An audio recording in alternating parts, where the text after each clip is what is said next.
அவங்க சொல்றாங்க 2 கோடி பேருக்கு நாங்க மருத்துவம் கொடுத்துட்டோம், மக்களை தேடி மருத்துவத்தை கொடுத்துட்டோம். அது வந்து பெருமையா சொல்லலாம். ஆனால் அந்த பணியை செய்யக்கூடிய ஊழியர் மிக மிக மோசமான நிலையில தூய்மை பணியாளராக பணிபுரிபவர்கள் 60 வயதில் ஓய்வு பெற்றவர்கள் எண்ணிக்கை ரொம்ப குறைவு. அவங்களுக்கு வந்து டெய்லி அந்த குப்பையோடும் கழிவுகளோடும் இருக்கும்போது அவர்கள் அதனால் பாதிக்கப்பட்டு 55 வயது 50 வயது இடையிலேயே இறப்பு தான் அதிகமாக இருக்கு. சமூகத்தில் ரொம்ப வறிய நிலையில் இருக்கிறவங்க ஏதோ ஒரு அரசு மருத்துவமனைன்றாங்க, அரசு பணியாக இருக்குமோ அப்படின்னு சொல்லி தான் வர்றாங்க. இங்கே வந்த பிறகு தான் தெரியுது அரசுக்கும் இந்த பணிக்கு எந்த வித சம்மந்தம் இல்லை. மருத்துவர்களே ஒப்பந்த அடிப்படையில் நியமனம் செய்கிறாங்க. இப்போ ஆய்வக நுட்புணர்கள் கான்ட்ராக்டில் இருக்காங்க, ரேடியோகிராஃபர்ஸ் கான்ட்ராக்ட், எல்லா நிலைகளையும் இப்போ ஒப்பந்த அடிப்படையிலான பணி நியமனங்கள் என்பது அரசு மருத்துவமனையில் வீரியமாக நடந்துக்கிட்டு இருக்கு. உலகத்திலேயே மருத்துவ தலைநகரமாக சென்னை இருக்குது. மருத்துவ வசதி சிறப்பாக இருக்கக்கூடிய மாநிலம் தமிழ்நாடு. இப்படி மருத்துவ கட்டமைப்பை சரியாக வைத்துவிட்டு லாப நட்டம் கணக்கு பார்க்கறதுக்கு இது அரசு நிறுவனம் இல்லை, அரசு துறை. இது அரசு துறையை பாதுகாக்கணும். அரசு துறை உருவாக்குனதே மக்களுக்கு சேவையாற்றுதான். இது மக்கள் நல அரசு அப்படின்றத அப்பப்போ மறந்துடுறாங்க. அரசு ராஜாஜி மருத்துவமனை மதுரையில் வந்து 50 வயசுக்கு மேற்பட்ட தூய்மை பணியாளர்களை வெளியேற்றிருக்காங்க. அவங்க எல்லாருமே வந்து கான்ட்ராக்ட் ஊழியர்கள். இதுக்கு பின்னாடி என்ன நடக்குது, பின்னணி என்னன்னு சொல்லுங்கள். இப்போ தமிழ்நாட்டில் இருக்கிற அரசு மருத்துவமனைகள், அரசு மாவட்ட தலைமை மருத்துவமனை, மருத்துவக் கல்லூரி மருத்துவமனை, மருத்துவக் கல்லூரிகளில் தூய்மை பணியில் இருக்கக்கூடிய அந்த கடைநிலை ஊழியர்கள் அது முழுவதுமாக 2013 325 என்ற ஒரு அரசாணை வெளியிட்டு இனிமேல் இந்த பணியிடங்களில் நிரந்தரமாக அந்த பணியிடங்களை நிரப்பக்கூடாது. அது முழுவதுமாக அவுட் சோர்சிங், அதாவது புற ஆதார முறையில் தனியார் நிறுவனத்தின் மூலமாக அந்த பணிகளை மேற்கொள்ள வேண்டும் என்று ஒரு அரசாணை பிறப்பித்து அந்த பணியில் இருக்கக்கூடிய ஊழியர்கள் ஓய்வு பெற்ற பிறகு அந்த பணியிடத்தில் இதுபோல் ஏதாவது ஒரு நிறுவனத்தின் மூலமாக நிரப்ப வேண்டும் என்று ஒரு அரசாணை போட்டு 2015-16களில் இது முழுவதுமாக நடைமுறைப்படுத்தப்பட்டு அதிலிருந்து இதுவரைக்கும் அந்த முறையில் தான் அவங்க தான் பத்மாவதி ஏஜென்சின்னு ஒரு கம்பெனி இருந்துச்சு, அதுக்கப்புறம் கிறிஸ்டல் வந்துச்சு. இப்போ ஒரு 2 நாட்களுக்கு முன்பாக ஸ்மித்னு ஒரு கம்பெனி இதை எடுத்திருக்காங்க. இது தமிழ்நாடு முழுவதும் நடக்குது. இதில் என்ன நடக்குதுன்னா, அவர்களுக்கு வயது வரம்பெல்லாம் அந்த மாதிரி ஒரு கேட்டகரிலாம் பார்க்குறதில்ல. இப்போ அரசுனா எம்ப்ளாய்மெண்ட் மூலமாக, வேலைவாய்ப்பு அலுவலகம் மூலமாக எடுப்பாங்க. அவங்களுக்கு இடஒதுக்கீடு அடிப்படையில் எடுப்பாங்க, வயது பார்ப்பாங்க. இது பல்வேறு நிலைகளில் தான் எடுப்பாங்க. இது அப்படி கிடையாது. இது யார் வேணாலும் இந்த பணியில் இருக்கலாம், எந்த ஜாதியினரும் வந்து இதில் கலந்துக்கலாம், எத்தனை கல்வி தகுதியோ அந்த மாதிரி எந்த ஒரு நிலைகளும் பிரித்தெல்லாம் எடுக்கிறதில்ல. இந்த மாதிரி கேட்டகரிலாம் பிரிக்கினா இதுதான் புதுசாக தெரியுது. இந்த நேற்று நடந்த அந்த வேலை நிறுத்தம் பண்ணாங்க, ஒரு போராட்டம் பண்ணாங்கன்னு கேள்விப்படும் போது தான் இப்போ இவங்களுக்கு இந்த மாதிரி ஒரு வயதெல்லாம் பார்க்கிறார்களோ என்ற ஒரு நிலை என்பது தெரியுது. ப்ரைவேட்லேயும் சரி பப்ளிக்லேயும் சரி ஒரு இப்போ வேலையை விட்டு தூக்க போகிறாங்க அப்படின்னா ஒரு முன்னறிவிப்பு இருக்கும், தூக்க போகிறோம் அப்படிங்கிற ஒரு முன்னறிவிப்பு இருக்கும். இது எந்த முன்னறிவிப்பும் இல்லாமல் தூக்குனது வந்து என்ன எப்படி பார்க்குறது? அரசு பணி என்பது இந்த கேட்டகரியில் உள்நுழைவு பணியிடம். இது புறாமை. இது தாழ்த்தப்பட்ட பிற்படுத்தப்பட்ட பழங்குடியின இது மாதிரி மிகவும் பிற்படுத்தப்பட்ட பகுதியை சார்ந்த கல்வி தகுதி குறைவாக உள்ள பள்ளிக்கூடம் போகாத மக்கள் தான் இதில் வந்து பணிபுரிந்தாங்க. இது வரைக்கும் இத்தனை வருடங்களாக பணிபுரிந்தாங்க. தமிழ்நாட்டில் சமூக நீதி என்ற ஒரு அமைப்பு இருக்குது, ஒரு கட்டமைப்பு வலுவாக வச்சுருக்கோம். 69% இடஒதுக்கீடு நம்ம தமிழ்நாட்டில் தான் இந்தியாவிலேயே இருக்குது. அதை நம்ம பெருமையாக பேசுகிறோம். அது என்னென்னா, எல்லா நிலையில் இருக்கிறவங்களும் ஒரு அரசு பணி. இது வந்து ஒரு சமூக பாதுகாப்புடன் கூடிய பணி பாதுகாப்புடன் கூடிய ஒரு பணி. ஒரு அரசு பணி கிடைக்கணும், பெரிய வரப்பிரசாதம் மாதிரி தவம் இருக்காங்க. அது இவங்களுக்கு பயன்பட்டுச்சு. நிறைய மக்கள் இது போன்ற பணிகளில் இருந்து இன்றைக்கி அவருடைய பிள்ளைகள்லாம் வெளிநாடுகளில் பல்வேறு நிலைகளில் IAS IPS இது மாதிரி எல்லாம் வர்றாங்க. இப்போ ஏதோ ஒரு நகராட்சியில் அங்கே இருக்கிற தூய்மை பணியாளருடைய பொண்ணு நகராட்சி கமிஷனராக வந்திருக்காங்க. இதுவெல்லாம் அந்த சமூக நீதி தான் காரணம். அது எதுக்குன்னா, அரசு எடுக்கும்போது அந்த முறையாக அந்த இடஒதுக்கீடெல்லாம் பின்பற்றுவாங்க. இது தனியார் நிறுவனம் அப்படி இல்லை. அது அவர்களுக்கு யார் தேவையோ அந்த மாதிரி அவங்க மொத்தமாக எடுத்துக்கிடுவாங்க, மொத்தமாக வெளியேற்றுவாங்க. இவங்களுக்கு பணி பாதுகாப்பெல்லாம் இல்லை. இப்போ இதில் அரசு பணியில் இருந்தால் விடுப்பு வந்து அவங்களுக்கு அந்த அரசு விடுமுறை நாட்கள்லாம் விடுப்பு கொடுப்பாங்க, அதுக்கு ஊதியம் இருக்குது. ஆனால் இவங்களுக்கு விடுப்பே கிடையாது. 7 நாட்களும் வேலை பார்க்கணும். விடுப்பு எடுத்தால் அவங்களுக்கு ஊதியம் பிடித்தம் செய்யப்படும். அப்போ அதுலேயே மிகப்பெரிய சிரமம் தினந்தோறும் வர்றதில்ல. இப்போ அவங்க அப்படி பணிபுரிந்தாலும் அவர்களுக்கான பணி பாதுகாப்பு இருக்கானா இல்லை. இப்போ நீங்கள் சொல்கிற மாதிரி திடீர்னு அவங்க ஏதாவது ஒரு காரணத்தை சொல்லி வெளியேற்றுவாங்க. யார் வந்து கேட்குறது? இவர்களுக்கான ஒரு அமைப்பு ஏற்படுத்தினா, இப்போ அமைப்புக்கு போய் நம்ம அமைப்பை ஏற்படுத்தணும்னு போனால் அவங்க நம்மளுடைய கட்டுப்பாட்டிலேருந்து வெளியே போகிறாங்கன்னு சொல்லி வெளியேற்றிடுவாங்க. யாரும் வந்து கேட்க முடியாது. இப்போ நேற்று நடந்த ஆர்ப்பாட்டத்தில் அவங்க ஆர்ப்பாட்டம் பண்ணுறாங்க. அரசு மருத்துவமனையில் முறையிடுறாங்க. மருத்துவமனையிலேருந்து அதிகாரிகள் என்ன சொல்கிறாங்கன்னா, நாங்கள் வேணால் உங்களுக்கு பரிந்துரை செய்கிறோம், அவங்கள வச்சுக்கிறதுக்கு பரிந்துரை செய்கிறோம்னு சொல்கிறாங்க. அப்போ அவங்களுக்கு எந்த பாதுகாப்பும் இல்லை. அதே போல் ஓய்வு பெற்றா ஓய்வுனே கிடையாது அவங்களுக்கு. அப்படி அரசு பணியிலேருந்து ஓய்வு பெற்றா அவங்களுக்கு ஒரு சமூக பாதுகாப்புடன் கூடிய ஒரு ஓய்வூதியம் கிடைக்கும். இப்போ பல்வேறு சலுகைகள்லாம் இருக்குது இதில். அரசு பணின்றது அப்படி இருந்துச்சு. ஆனால் இப்போ அந்த புற ஆதார முறை அவுட் சோர்சிங் முறையில் வரும்போது இதுவெல்லாம் அவங்களுக்கு கிடையாது. இப்போ அரசு சமூக நீதியை காப்பாற்றுகிறோம், சமூக நீதியை வலுவாக வைத்திருக்கோம் என்று மாறுதட்டி கொள்கிறார். அதுதான் இப்போ பேசு பொருளாக இருக்குது. பெரியாருடைய கனவு, அண்ணாவுடைய கனவு, கலைஞர் கருணாநிதியுடைய கனவுகள், இப்படிலாம் நாங்கள் இதை வந்து இது பண்ணுறோம், நடைமுறைப்படுத்துகிறோம். அனைத்து ஜாதியினமும் அர்ச்சகராகலாம், கோயிலுக்குள்ளே கூட போகலாம்ன்ற பெருமையாக பேசுகிறோம் நம்ம. அது எல்லா மாநிலத்தை விட நம்ம மாநிலத்தில் அது கூடுதலாக இருக்குது. ஆனால் இது மாதிரி இப்போ பள்ளி கல்வித்துறையில் இருக்கிற வாட்ச்மேனு, அங்கே இருக்கிற தூய்மை பணியாளர், அங்கேயும் அவுட் சோர்சிங், ஏதாவது கான்ட்ராக்டில் போட்டுங்க, ஒப்பந்த அடிப்படையில் போட்டுக்குங்க அப்படின்றாங்க. எல்லா துறைகளிலும் இது இணைக்கமுறை வந்திருக்கு. இங்கே வந்து அது கூடுதலாக இருந்துச்சு. இப்போ கடைநிலை ஊழியர்கள் அதிகமாக இருந்தாங்க. இப்போ அரசு ராஜாஜி மருத்துவமனையை மட்டும் எடுத்துக்கிட்டா குறைந்தது ஒரு 500-600 பேர் இருந்தாங்க. இப்போ அந்த முன்னாடி நியமனம் செய்யப்பட்டவர்கள் தான் இப்போ பணிபுரிந்துட்டு இருக்காங்க. அவங்க ஓய்வு பெற்று விட்டால் அது அப்படியே அந்த பணியிடம் அவுட் சோர்சிங் கொடுத்துறாங்க. அவுட் சோர்சிங்கில் எந்தவித கணக்கு, அந்த இடஒதுக்கீடோ, வயது நிர்ணயமோ, கல்வி தகுதியோ எதுவுமே இல்லாமல் பொதுவாக யாரையும் உங்களுக்கு இப்போ இன்னைக்கு இந்த மருத்துவமனையில் ஒரு 100 பேர் தேவைப்படுதுன்னா 100 பேர் அவங்க யாரை அழைத்து வருவார்களோ அவங்க பார்த்துக்குருவாங்க. இந்த மாதிரி அவங்களுக்கு எந்த பாதுகாப்பும் இல்லாமல் நாளைக்கு திடீர்னு வெளியில் போனால் போயிட்டு ஆகணும் அப்படின்ற ஒரு நிச்சயமற்ற சூழலில் அவங்க புரிந்து கொண்டிருக்கிறார் என்பதை தெரிவித்து. கான்ட்ராக்ட் முறை வர்றதுக்கு முன்னாடி இவங்க எத்தனை பேர் வேலை பார்த்தாங்க, அவங்களுக்கு பணி பாதுகாப்பு இருந்ததா, அவங்களுக்கு சம்பளங்கிறது எவ்வளோ இருந்தது, கான்ட்ராக்ட் முறை வந்ததுக்கு அப்புறம் எப்படி இருந்தது அப்படிங்கறத அந்த டிஃபரன்சியேஷன் சொல்ல முடியுமா? இதுக்கு முன்னாடி வந்து அவங்க கடைநிலை ஊழியர்கள், அவர்கள் முறையான வேலைவாய்ப்பு அலுவலகம் மூலமாக பரிந்துரை செய்யப்பட்டு இங்கே நியமனம் செய்வார்கள். குறைந்தபட்ச ஊதியமாக இருக்கக்கூடிய அவர்களுக்கு அந்த தொடக்க நிலை ஊதியம் என்பது வழங்கப்படும். வருடாந்திர ஊதிய உயர்வு இருக்கும். அவர்களுக்கு மகப்பேறு விடுப்பு இருக்கும். இந்த இப்போ இருக்கிற அரசில் இருக்கிற விடுப்பு இயல் இருக்கும், மெடிக்கல் லீவ் இருக்கும், அரசு விடுமுறை நாட்கள்லாம் விடுமுறை இருக்கும். இரவு பணி பார்த்தா அதுக்கு வந்து இன்னொரு நாள் அது லீவ் எடுத்துக்கலாம், ஆஃப்னு சொல்லுவாங்க, அந்த மாதிரி எடுத்துக்கலாம். அவங்களுக்கு ஓய்வூதியம் இருந்துச்சு. இப்படி பல்வேறு அதே மாதிரி கருணை அடிப்படை பணி நியமனம் இருந்துச்சு. அவங்க இறந்துட்டா தூய்மை பணி என்பது மிக சிரமமான பணி. அது நம்ம என்ன கூடுதலாக பார்க்கணும்னா, தூய்மை பணியாளராக பணிபுரிபவர்கள் 60 வயதில் ஓய்வு பெற்றவர்கள் எண்ணிக்கைக்கு ரொம்ப குறைவு. அவங்களுக்கு வந்து டெய்லி அந்த குப்பையோடும் கழிவுகளோடும் இருக்கும்போது அவர்கள் அதனால் பாதிக்கப்பட்டு 55 வயது 50 வயது இடையிலேயே இறப்பு தான் அதிகமாக இருக்குது. ஓய்வு பெற்றவர்கள்னா எண்ணிக்கை ரொம்ப குறைவு.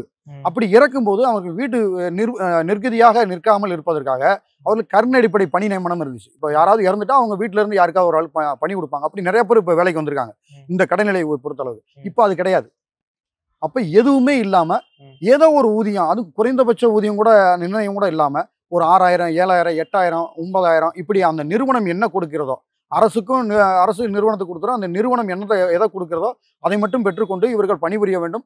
சொல்வதை கேட்டு ஒரு நவீன கொத்தடிமையாக இந்த பணியை அவர்கள் செய்து கொண்டிருக்கிறார்கள் என்பதுதான் நிதர்சனமான உண்மை. அரசாங்கம் வந்து வேலையில இருந்து ஓய்வு பெறதுக்கு ஒரு ஏஜ் கேட்டகரி ஒன்று வச்சிருக்கு, 60 அப்படின்னு சொல்லி. அது 57லேருந்து 60 மாத்துச்சு. தனியார்ல இன்னும் 58ஆவே இருக்கு. அப்போ 58, 60 அப்படின்னு இருக்கும்போது ஒரு தனியார் நிறுவனம் வந்து எப்படி வந்து 50 வயசுக்கு மேல இருக்கிறவங்கள தூக்கிடலாம் அப்படின்னு முடிவு பண்ணுது? இப்படி விதிமுறைகள், கட்டுப்பாடுகள்லாம் அந்த நிறுவனத்துக்கு இல்லை. நிறுவனம் தான் அது முடிவு பண்ண முடியும். அது முடிவு பண்றாங்க. இப்போ இந்த நிறுவனம் லேபர் ஆக்ட்ல இருக்காங்களா, அந்த இஎஸ்ஐ, பிஎஃப் எல்லாம் பிடிக்கிறாங்களா, இது எதுவுமே அரசு தான் கண்காணிக்கணும். அந்த அரசு கண்காணிக்கதான்னு தெரியல.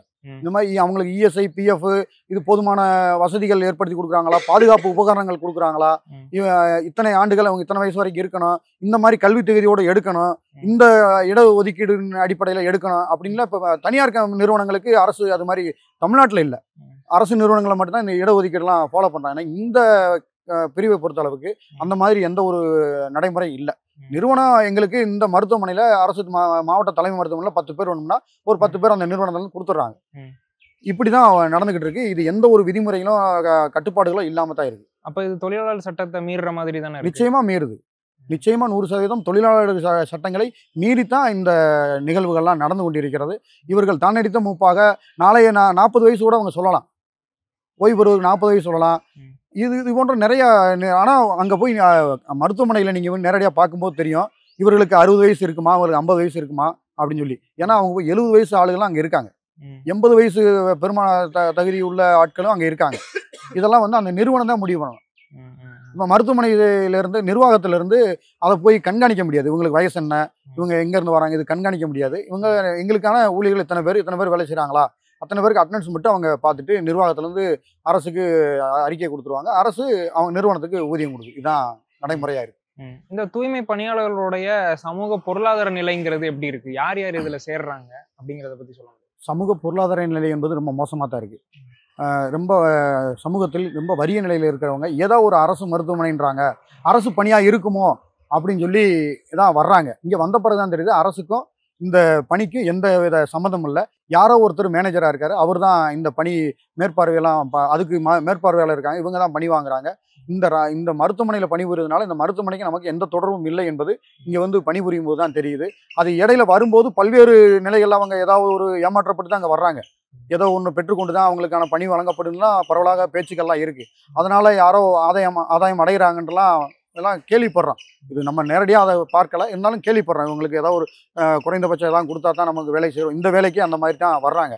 வந்த பிறகு சரி வந்துட்டான் ஏதோ ஒன்று. ஏன்னா அவங்களுக்கு இன்னொன்று கூடுதலாக சொல்லணும்னா கையூட்டு பெறுவதற்கு இது ஒரு வாய்ப்பாக இருக்குது.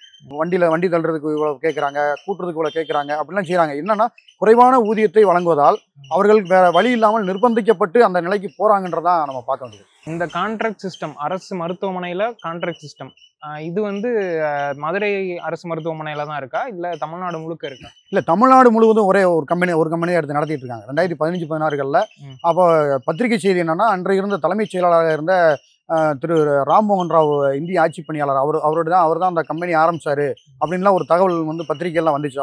அவர் அலுவலகத்தில் சோதனையெல்லாம் நடத்தினாங்க. அதில் சோதனை நடத்தினாங்க. அப்போ அவர் தான் நடத்தின அந்த கம்பெனி தொடங்கி இவர்களை அந்த கம்பெனியை வச்சு தான் சொன்னாங்க. இது தமிழ்நாடு முழுவதும் எல்லா அரசு மருத்துவமனைகள்ல எல்லாம் இது இருக்குது. தமிழ்நாடு முழுவதும் ஒரே நிறுவனம் தான் இது பார்த்துக்கிட்டு இருக்கு. அப்போது அந்த கான்ட்ராக்ட் எடுக்கிறாங்க அப்படின்னா அந்த அமைப்பு முறை எப்படி இருக்கும்? யார் யார் அதுக்கு பொறுப்பு? அதை பற்றி கொஞ்சம் சொல்ல முடியும்? இது பொறுப்பு வந்து நிறுவனம் தான். அரசு வந்து இதுக்குன்னு ஒரு அதிகாரியை போட்டுட்டு இந்த அவுட் சோர்சிங்கை பார்க்கறதுக்காக ஒரு இது இருக்குது. அவங்க நேரடியாக அவங்க என்ன அட்டெண்டன்ஸ் கொடுக்குறாங்களோ, எவ்வளோ பேர் இருக்காங்களோ அதுக்கு ஊதியத்தை மொத்தமாக நிறுவனத்துக்கு கொடுக்குறாங்க. நிறுவனத்திலிருந்து இவங்களுக்கு ஊதியம் மாதம் பட்டோடா செய்கிறாங்க. அது 6ஆம் தேதி 7ஆம் தேதி முறையாக இல்லை அந்த 10ஆம் தேதிக்குள்ளே அவங்க ஊதியம் கொடுப்பதாக தகவல் சொல்கிறாங்க. இதுக்கு வந்து அந்த கான்ட்ராக்ட் நிறுவனம் தான் பொறுப்பா, இல்லை அதை தவிர்த்து வந்து அரசு மருத்துவமனை சார்ந்த பொறுப்பாளர்கள் இருக்காங்களா? அரசு மருத்துவமனைகளில் இவங்களுக்காக ஒரு மருத்துவ அதிகாரியை போடுறாங்க.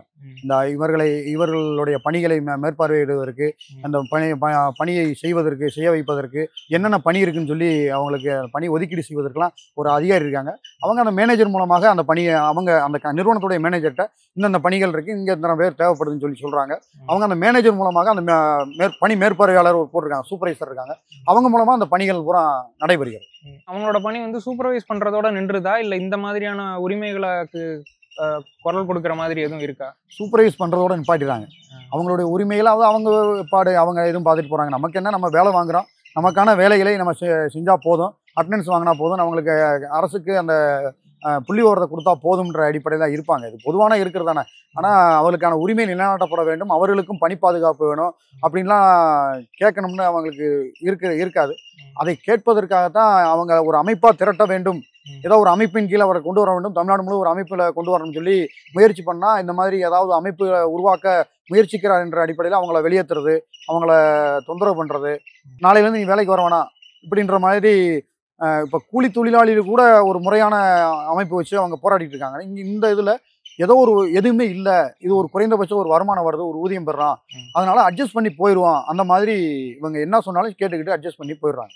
அப்போ அரசாங்கம் கையிலிருந்து கான்ட்ராக்டுக்கு மாறினதுக்கு அப்புறம் தொழிலாளர் உரிமை வந்து மொத்தமாக மாறிடுது. 100% நவீன கொத்தடிமைகளாக யாரோ ஒரு நிறுவனத்திட்ட மிக மோசடியான ஒரு பாவம், ரொம்ப தாழ்த்தப்பட்ட பிற்படுத்தப்பட்ட மிகவும் பிற்படுத்தப்பட்ட பழங்குடியின இந்த மக்கள் வந்து பாதிக்கப்பட்டு தான் இருக்காங்க. அதான் எந்தவித பாதுகாப்பும் இல்லாமல் குறைந்தபட்ச ஊதியத்தை இது எதுவுமே கிடைக்கல, இதுவாதும் கிடைக்குதே அப்படின்ற மனநிலையோடு அவங்க பணிபுரிகிறான்னு தான் நிதர்சனமான உண்மையாக இருக்குது. அப்போ கான்ட்ராக்டுக்கு போன ஒரு விஷயத்தை திரும்ப அரசாங்கம் எடுத்துக்க முடியுமா? அரசாங்கம் இந்த மாதிரியான விஷயத்தில் என்ன பண்ணணும்னு நினைக்கிறேன்? தமிழ்நாடு அரசூழி சங்க சார்பாக அவுட் சோர்சிங், கான்ட்ராக்ட் இந்த முறைகள்லாம் ஒழித்து அரசு தன்னுடைய கடமையை தவறாமல் சமூக நீதியை நிலைநாட்டும் விதமாக காலி பணியிடங்களில் முறையான தேர்வு மூலமாக அவர்களை பணி நியமனம் செய்யணும் இந்த மாதிரி அவுட் சோர்சிங் கான்ட்ராக்டில் போடும்போது என்ன ஆகுதுன்னா, இந்த சமூக நீதி அடிபட்டு போகுது, அவருக்கான பணி பாதுகாப்பு இல்லை, மகப்பேறு விடுப்பு இல்லை, முறையான அரசு விடுமுறை நாட்களில் விடுப்பு இல்லை, ஊதியம் குறைவாக இருக்குது. இது போன்ற பல்வேறு பிரச்சனைகள் இருக்குது. இது அரசு தன்னுடைய கடமை என்பதை சரியாக செய்ய வேண்டும். அப்போ இந்த பணியிடங்கள்லாம் இவர்களெல்லாம் தகுதியின் அடிப்படையில் இவர்களெல்லாம் உள்ளே கொண்டு வரணும். இருக்கிற பணியிடங்களை பூரா இது மாதிரி அவுட் சோர்சிங் கான்ட்ராக்ட் அரசு மருத்துவமனைகளில் முன்னாடி இருந்ததை விட இப்போ அதிகமாக இருக்குது. மருத்துவர்களே ஒப்பந்த அடிப்படையில் நியமனம் செய்கிறாங்க. நர்சஸ் வந்து செவிலியர்கள்லாம் தேர்வு எழுதி வராங்க. அவங்கள நிரந்தரப்படுத்தணும் ஒப்பந்த முறையில் வச்சு பல ஆண்டு காலமாக வச்சுருக்காங்க. இப்போ 10 ஆண்டுகளுக்கு மேலே வச்சுருக்காங்க. அவங்களாம் நிரந்தரப்படுத்தணும் போராடிக்கிட்டு இருக்காங்க. இப்போ ஆய்வக நுட்புணர்கள் கான்ட்ராக்டில் இருக்காங்க, ரேடியோகிராஃபர்ஸ் கான்ட்ராக்ட், எல்லா நிலைகள்லையும் இப்போ ஒப்பந்த அடிப்படையிலான பணி நியமனங்கள் என்பது அரசு மருத்துவமனையில் ஒரு வீரியமாக நடந்துக்கிட்டு இருக்கு. அரசு இந்த துறையை இந்த மக்களுக்கு சேவையாற்ற வேண்டும் என்றால், ஒரு 8.5 கோடி மக்களுக்கு சேவையாற்றணும். இந்தியாவிலேயே ஏன் உலகத்திலேயே மருத்துவ தலைநகரமாக சென்னை இருக்குது. மருத்துவ வசதி சிறப்பாக இருக்கக்கூடிய மாநிலம் தமிழ்நாடு.